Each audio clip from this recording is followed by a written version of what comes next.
Hi, this is a short training, I hope, that relates to this worksheet, which is about rewriting old stories. And this is linked to, let me just switch screens for a moment.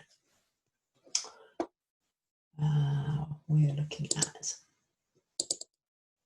okay, so what we're referring to is this video here, Uncovering Blocks from the Past, links with the worksheet I'm just about to go through. So you can watch them in whichever way, whichever order you choose, but wherever you start, you probably want to listen to them both twice to really get a hang of it. So it relates to this video. If you've already watched this video, you have some idea. I suggest you listen to it again, because listening to it more than once will give you more insights and will prove more helpful.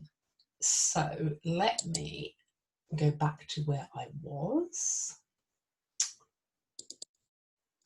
and try to explain what's going on. So in the video where we've got a short hypnosis audio, what I'm asking you to do is just think back to memories, any memories, random memories that occur to you with no particular intention about what those memories might be, just allowing whatever shows up to show up.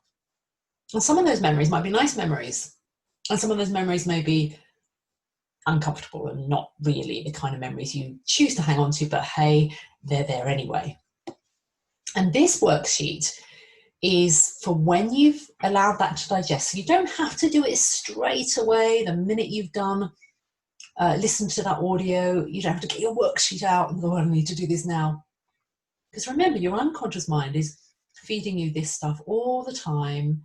The minute you plant a seed with the intention to learn more from it, you don't have to know what you're doing with it. You just have to know that you want to do something with it. So this worksheet is very simple. It's just 3 columns really, and a few blank sheets to fill in. You can use this worksheet or you can use any other form you like. I'm just giving this to you as a guide. But what is this about really? So first of all, what is the memory? And you just want, this is just a note jogger. You know the memory. You're not writing this for anybody else but you. So when you write, what is the memory? You could just say, that time, let me use an example from my own life to give you a good example. So there was a conversation with my dad about a job that I wanted to take when I graduated from university. So I could say, what's the memory? That conversation with dad about the financial services job done. So I know what memory I'm talking about. The middle column says, what does it mean?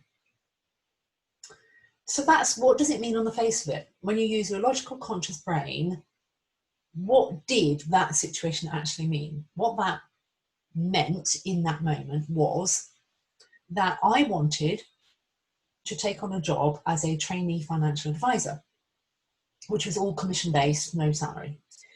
And my father was adamant that that was not a good idea and he really didn't want me to do it. So that, on the face of it, that's all that it meant, was I wanted to do something, my dad didn't agree.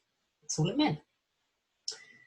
So that's what goes in the middle section. That's the facts of the matter are this. Okay, this is what it meant.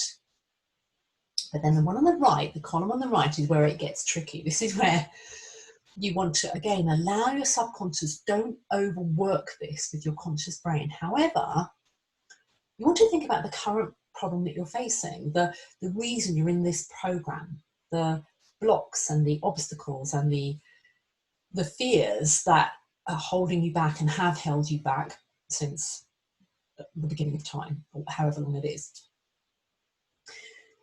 And whether it seems directly to relate to that, it may immediately, you may think, what has this got to do with anything?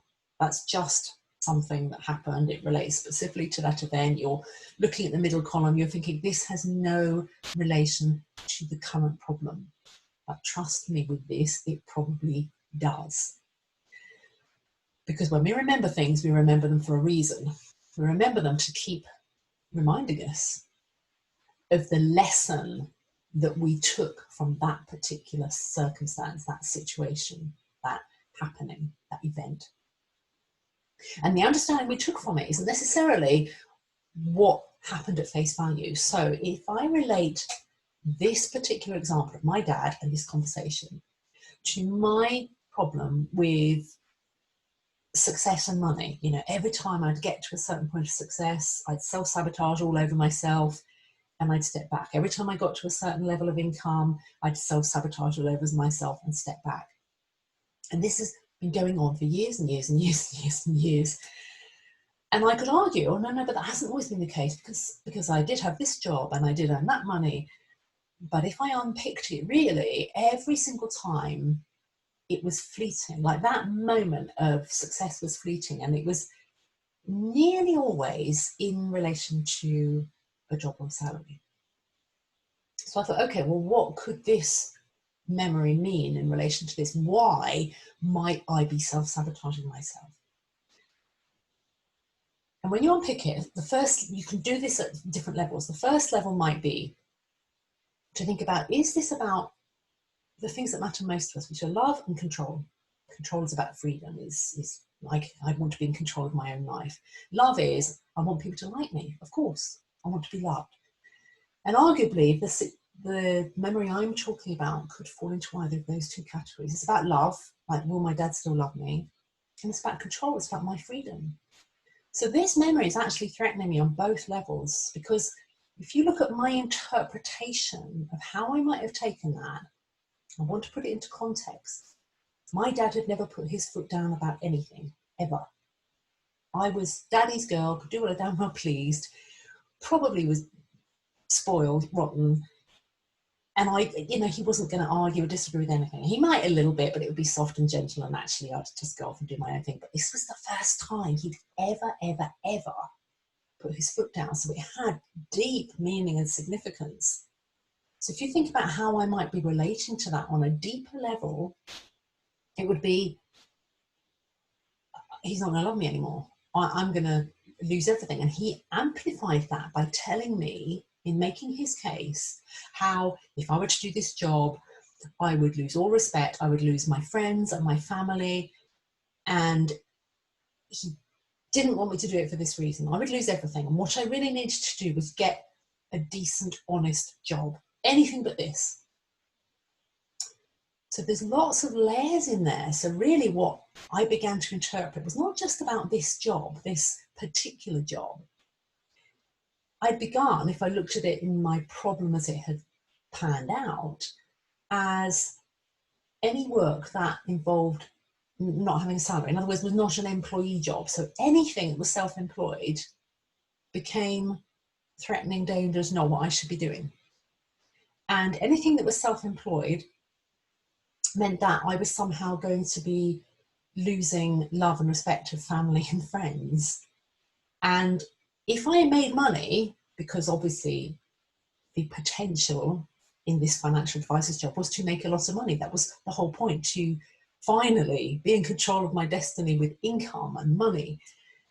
But that was tied up with, it'll make you a bad person because you'll be manipulating people to give you money.